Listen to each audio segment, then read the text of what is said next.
Assalamualaikum warahmatullahi wabarakatuh. Baiklah, saya Dina Juliana Safitri dari kelas 6E Manajemen dengan NIM 11910620590. Baiklah, di sini saya akan menjelaskan tentang salah satu materi dari pelajaran ekonomi, yang mana di sini saya akan menjelaskan tentang pasar modal. Selamat menyaksikan. Apakah itu pasar modal? Pasar modal itu adalah pasar yang berorientasi secara terorganisir, di mana terdapat aktivitas perdagangan seperti surat-surat berharga, yaitu saham, ekuitas, surat pengakuan hutang, obligasi, dan surat berharga lainnya yang diterbitkan oleh pemerintah maupun perusahaan swasta dengan memanfaatkan jasa perantara, komisioner, dan underwriter. Pelaku pasar modal. Yang pertama ialah pengawas, yang mana pengawas itu bertugas untuk mengawasi seluruh aktivitas yang ada di pasar modal.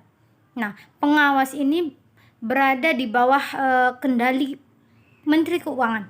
Jadi, akan banyak melakukan koordinasi dengan Menteri Keuangan dalam menjalankan tugas dan tanggung jawabnya. Nah, yang kedua ada penyelenggara. Penyelenggara itu ialah Menteri Keuangan yang menduduki jabatan tertinggi di pasar modal. Nah, tugas utamanya adalah menyediakan fasilitas penunjang perdagangan lalu mengatur dalam sebuah regulasi. Nah, yang ketiga ialah ada emitan atau perusahaan itu sendiri yang mana memiliki peran penting. Nah, emitan ini namanya sudah terdaftar di OJK, wajib menerbitkan efek untuk mendapatkan suntikan modal dari masyarakat. Nah, suntikan modal tersebut digunakan untuk memaksimalkan kinerja emitan, melakukan ekspansi usaha, mengembangkan produk hingga membayar utang. Nah, selanjutnya ada investor. Investor itu adalah penyuntik modal kepada emitan atau perusahaan tersebut dengan cara membeli efek atau saham yang diterbitkan oleh perusahaan atau emiten tersebut. Nah, besar kecilnya suntikan modal tergantung dari kemampuan dari investor tersebut. Nah, selanjutnya ialah pialang.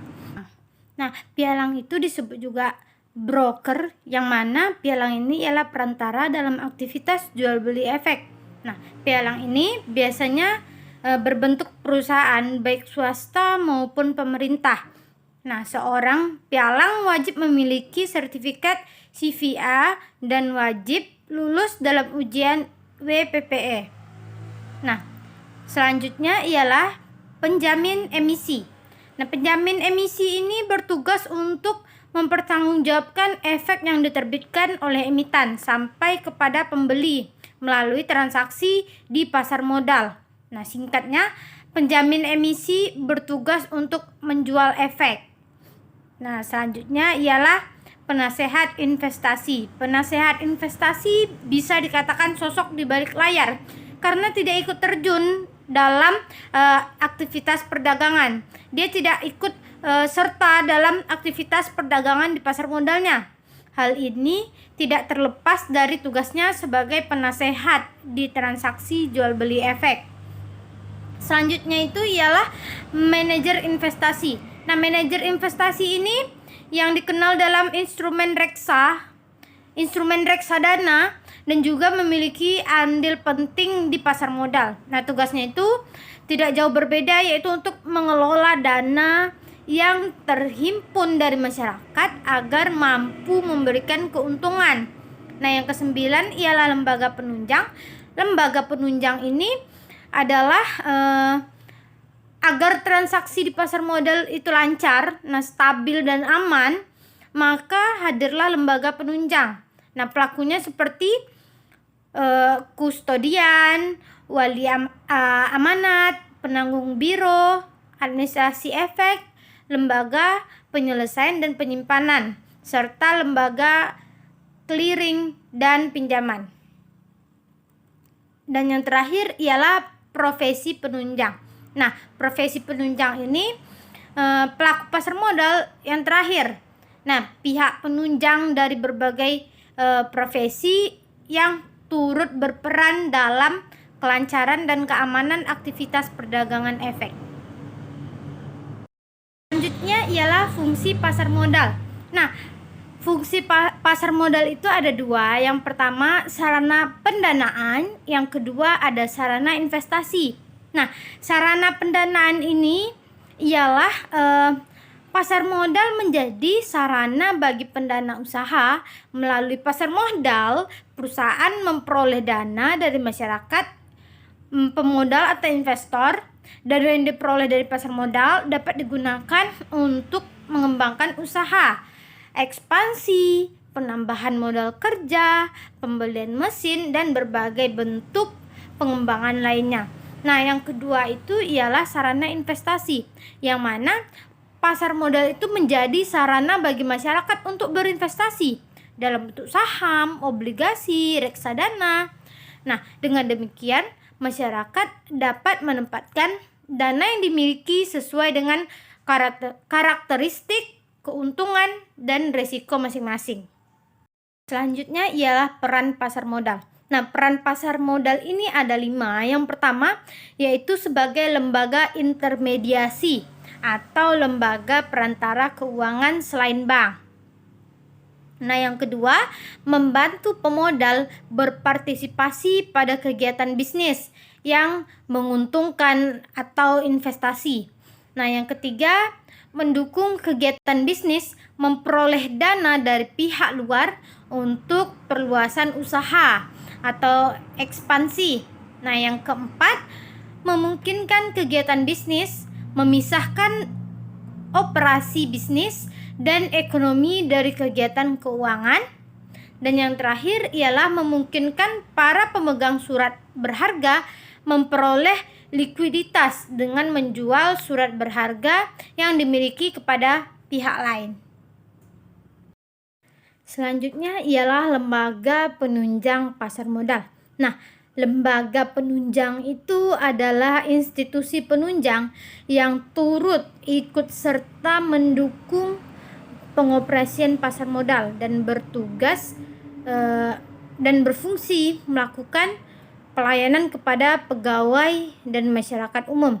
Adapun lembaga penunjangnya itu ialah yang pertama ada bank kustodian, yang kedua ada biro administrasi efek, yang ketiga ada wali amanat, dan yang keempat ada pemeringkat efek. Selanjutnya ialah instrumen pasar modal. Nah, instrumen pasar modal ini ada 5. Yang pertama saham, yang kedua obligasi, yang ketiga reksadana, yang keempat ETF, yang kelima derivatif. Yang mana di sini saham adalah bukti kepemilikan akan sebuah korporasi atau bisnis. Saham merupakan instrumen yang bisa dijadikan investasi jangka panjang dan juga jangka pendek, tergantung tujuan dari investasi tersebut. Nah, saham ini terbagi menjadi 2. Yang pertama, saham biasa, yang mana jenis saham ini sangat umum di kalangan masyarakat. Di sini pembagian keuntungannya sesuai dengan keuntungan yang didapat. Nah, kalau saham preferen, saham preferen ini pembagian keuntungan itu nilainya tetap berdasarkan nilai bunga yang telah ditetapkan di awal. Selanjutnya ialah obligasi. Obligasi itu adalah surat perjanjian hutang antara emiten atau pihak yang membutuhkan dana dengan investor yang akan dipinjamkan dana.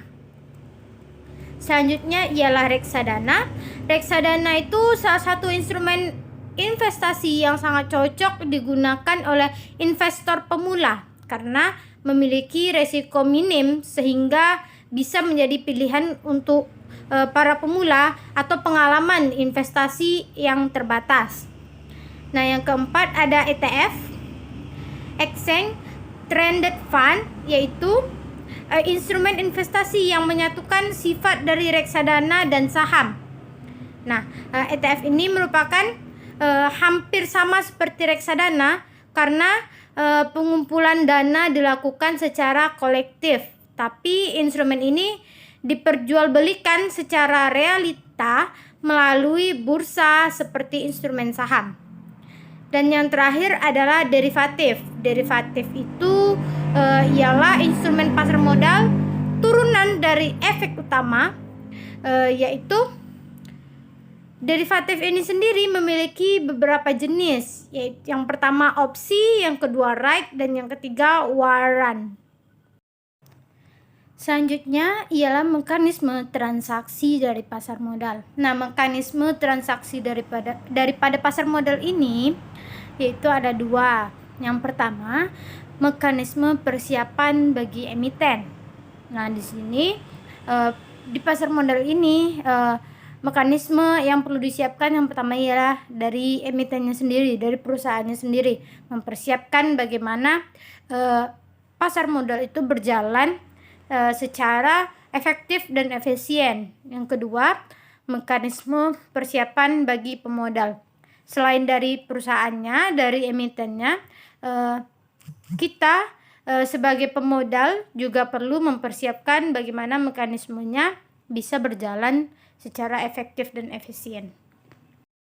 Baiklah, cukup sekian hasil dari penjelasan pasar modal kita pada siang hari ini. Lebih dan kurang saya mohon maaf. Wabillahi taufik walhidayah. Assalamualaikum warahmatullahi wabarakatuh.